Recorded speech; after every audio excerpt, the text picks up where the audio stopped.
Hello， 大家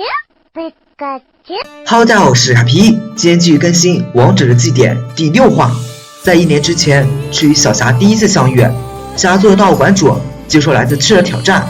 那时候赤还不过是一个热血的小毛孩，但是那个时候赤对理想的坚定，还有赤的眼神，在小霞的脑海中一直挥之不去。而在实英大会上，两人再一次同局对战，但这一次要比道馆比赛严肃得多。不管是谁输了比赛，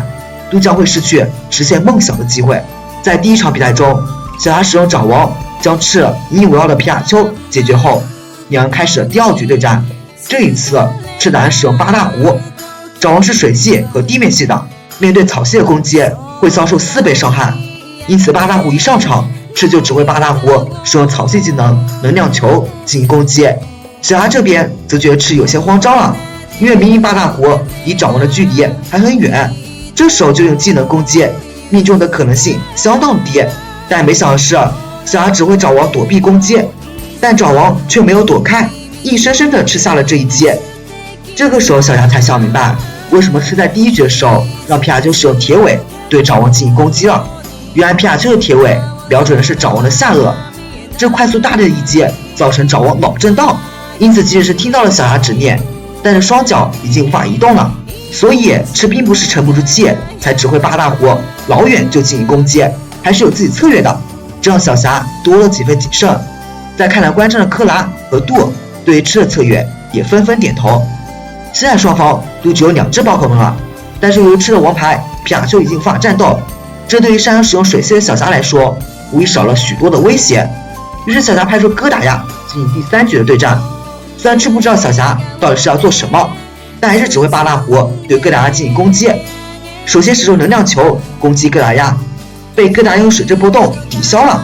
由于是在沙漠场地，水系神脚背都很难快速移动，再加上草系绝招对水系精灵有着克制作用，因此在8大弧的猛攻下，戈达亚躲避得非常艰难。最后8大弧看准时机对戈达亚使用麻痹粉，成功获得第3局的胜利。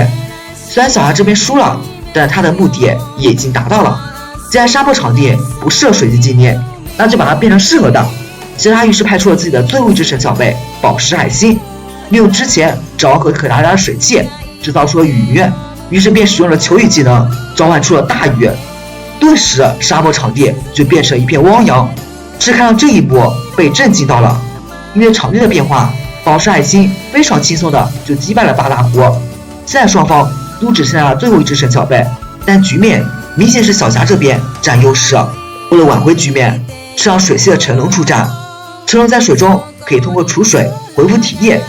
但是对于同为水系的宝石海星来说，攻击则会减半。赤准备的战略是利用漩涡封住宝石海星的行动，再给予宝石海星攻击。但是小霞一眼就看出了赤的心思，他指挥宝石海星利用高速旋转靠近成龙，再利用电技能施安福特给予成龙攻击。遭受攻击的成龙立马就损失了大半的血，这个时候小霞趁胜追击，就冲浪进行补刀。成龙依靠储水还勉强不出的意识，这个时候战斗已经进入白热化阶段了。正当小霞打算利用施安福特进行最后一击时，成龙却朝着宝石海星直接冲了过去。此时又是一段回忆，大家都知道回忆那就是为主角加 buff。 成龙原本是随性的性格，但自从跟着赤经历了黑手岛事件后，才知晓自身的无力，于是开始与赤共同训练。他也想要成为赤的助力。迎着施安福特，成龙使用压轴的大招高压电击。面对这样的突发状况，小霞只能硬着头皮使用高压水垒进行回击。在巨大的爆炸之后，成龙精疲力尽，宝石海星则战斗不能。赤因此获得了最后的胜利，和成龙高兴地抱在了一起。克拉与杜也对这场战斗有着非常高的认可，同时克拉也认可了小霞，认为她的实力确实变强了。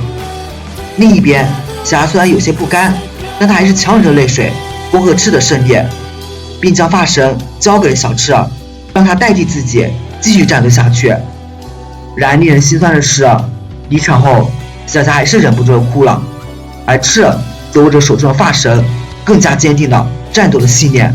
好了，那么今天分享就到这里了，我是阿皮，咱们下期见。